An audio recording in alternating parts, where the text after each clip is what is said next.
Welcome back to One-on-One Sports. I'm here with Ben Greenberg and Tim Krause to hand out some Major League Baseball awards. Guys, this week it is all about the National League, so let's get right to it. The biggest award of them all, the National League MVP. Who does it go to? Start with you, Tim. I got to go with Clayton Kershaw, and I know that the Baseball Writers of America don't love giving the MVP to a pitcher, right, but he has been that good this year. And rightfully so. His numbers this year are similar to what Justin Verlander did in 2011 when he won AL MVP. Yep. Kershaw has a 1.94 ERA, which is less than Verlander's was of 2.2 back in 2011, and he leads the league, the National League, in ERA, innings pitched, strikeouts, ERA plus. All right. Well, you know what? Then give the guy the Cy Young, okay? He will. That's they fine. will. They will. Right, but for MVP, most valuable player, that's going to be Yadier Molina. Okay, listen.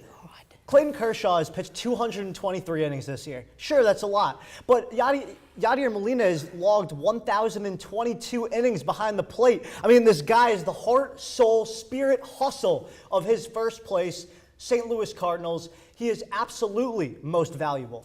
You down there? Yes. Okay. No. I understand why you would not want to give it to Kershaw because he's a pitcher. But if you're giving it to a position player, you can't give it to Yadier Molina. You have to be the MVP. You first have to be the most valuable catcher and the most valuable player on your team. Buster Posey has had a better season, as has Buster Posey is on a last place team. Yadier Molina has carried his team with no stars on it. Carried his team with no stars on it. First of all, Ben, his he's team been is on the disabled this list. He's missed games. Okay, he's played 125 games this year. For a catcher, that's not exactly when a Posey won it injury-plagued 2 years season. ago, he played 152. Also, Yadier Molina doesn't lead the league in any offensive category. What does None it matter? whatsoever. The guy is most valuable, and to me, that's most important when you're giving the most valuable player. Well, we'll have to see. You know, we will. And it might be one of these two guys. We mentioned the Cy Young before. Clayton Kershaw, definitely a front runner. Do you guys think he'll win, or do you think it'll be somebody else? Absolutely. Look, I argued against him for MVP, and I have my reasons why. But when it comes to pitching, this guy has 223 innings pitched, 48 runs he's given up. Yeah. I mean, that's ridiculous. I went with him for MVP. If he's getting the MVP, he's also getting the Cy Young. I would think so.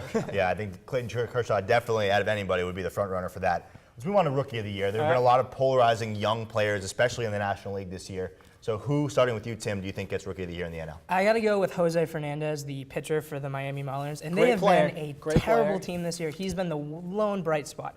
And he's been really fantastic. He is an ERA of 2.19, which is only second in the National League behind Clayton Kershaw, who we discussed. Right. He's third in WHIP, and he leads the NL in strikeouts per 9 and hits per 9. And that's not even the most impressive stat. The most impressive stat, his opponents are only batting 182 against him. That is unbelievable. That is the lowest batting average against in all of baseball. All right. So fantastic. Look, Tim, your arguments are good, except that you're forgetting baseball isn't played one every 6 days, okay? Where are the position players, Tim? I mean, how about Yasiel Puig? The guy is probably the most valuable player on the best team in baseball right now. Do you think the Dodgers are the best team in baseball? Yes, right now? well, yes, I do. They're certainly the hottest team in baseball since the All-Star break, and he's the one who turned the season around. This guy has done so much more than what is expected out of a rookie. He sparked an entire team. He sparked a lineup, Tim. Ben, let me stop you right there. If you think he turned their entire season around, I think Adrian Gonzalez and Hanley Ramirez would like to have a word with you there. Okay, he I'll plays have a on word a with them. great That's fine. team, and we've seen that, yes, he got off to a fantastic start, but if you look at his BABIP, he has regressed, and he's starting to go back to a normal level. Regressed? What do you mean by regressed? The guy's batting .336 I understand that, but he was never going to be able to do that pace, and there's so many other things you can say about him. You got to go with Jose Fernandez. What he's done on the mound has been truly fantastic. He is. He's an amazing player, but his team's going nowhere, and he's on the worst team in the National League this year. Ben, if you look at their WARs, he pitches once every 5 days. Ben, if you look at their WARs, right now, Fernandez has the third highest in the National League at 6.8. Puig's only 4.7. All right, well, guys, you can definitely make a case for both guys. Fernandez stood out on that terrible Marlins team this year, and you're right. Yes. Yasiel Puig was a spark plug for that Dodgers team. Let's talk about NL Manager of the Year.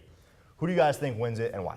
Look, this is an easy one for me. Clint Hurdle. I mean, there's a reason why the Pirates have been awful for 20 straight years and are finally a contender. And it's not because their team has gone out and spent money on stars. It's because this manager, Clint Hurdle, has his guys playing with passion and fire again. And that's what a great manager does. Nothing I'm about to say is going to take away from what Clint Hurdle has done in Pittsburgh. Right. But he didn't have any pressure on them. They haven't had a winning season in forever. I'm going to give it to Don Mattingly because the Dodgers went into the season with so high expectations. They had a great offseason. They made a mega trade in 2012, and they got off to a terrible start. Fans wanted him fired, but he hung in there. He motivated his team, and as you said earlier, they are the hottest team in baseball. Did he motivate his team? Because that's the team with the highest payroll in baseball. Do they even need a manager to tell those guys what to do? Hey, Adrian Gonzalez, go out there and slam the ball out of the ballpark. Yasiel Puig, run hard to second base. The pressure in Los Angeles is so much greater than that in Pittsburgh.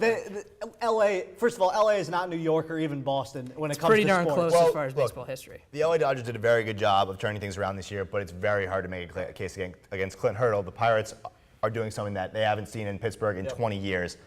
We have to take another break, but coming up, Ryan rejoins me to discuss what we believe is the worst franchise in sports to cheer for. You won't want to miss this.